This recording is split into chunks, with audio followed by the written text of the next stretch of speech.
La guerre chaude.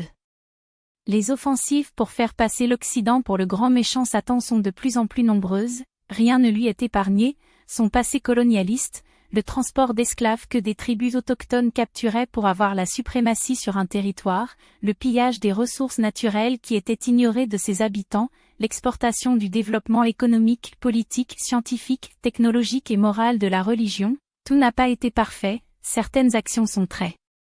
regrettables mais il faut les replacer dans le contexte d'il y a 1,2 voire 3 siècles avec ses incompréhensions, peurs, violences, langages inconnus, civilisation sans connaissance historique sérieuse et constater que les pays concernés ont tous accédé à l'indépendance. Beaucoup sont devenus beaucoup plus riches que nous et d'autres ont sombré dans le déclin malgré les infrastructures qui ont été laissées ainsi que l'inventaire des richesses naturelles ou celles mises en place par l'industrie ou l'agroalimentaire. Le Japon dans les années 70-80e, la Chine aujourd'hui en copiant au départ nos technologies ont fait un bond en avant considérable, de nombreux pays émergents, Afrique Sud, Inde, Corée, Brésil, ont profité de la mondialisation pour améliorer grandement leur situation.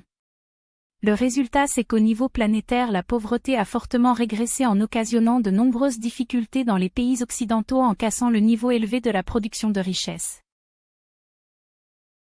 La Russie, la Chine, l'Inde, le Brésil, la Corée, l'Iran et bien d'autres pays sous couvert de la lutte contre le mal personnalisé d'après eux par l'Occident voudraient imposer un autre monde.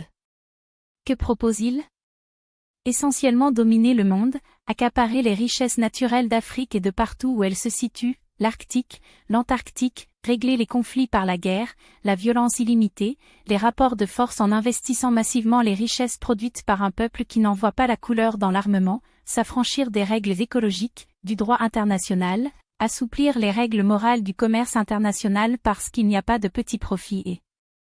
qu'il faut tirer avantage de toute situation permettant de renforcer sa puissance. Que dire du modèle que tous ces pays proposent à leurs habitants sur les plans politique, social, environnemental, intellectuel, culturel, technologique, scientifique, universel, justice, liberté d'exister et de penser comme on l'entend, de l'information objective.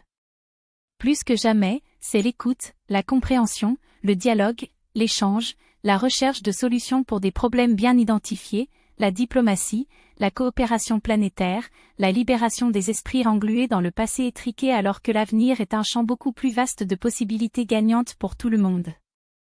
Rejouer le match avec les mêmes ambitions du passé, les règles d'avant-hier simplement inversées par les acteurs, cela ne fait pas du neuf, c'est une régression pour l'humanité qui n'ira pas chercher les idées de demain pour éclairer notre monde qui en a bien besoin.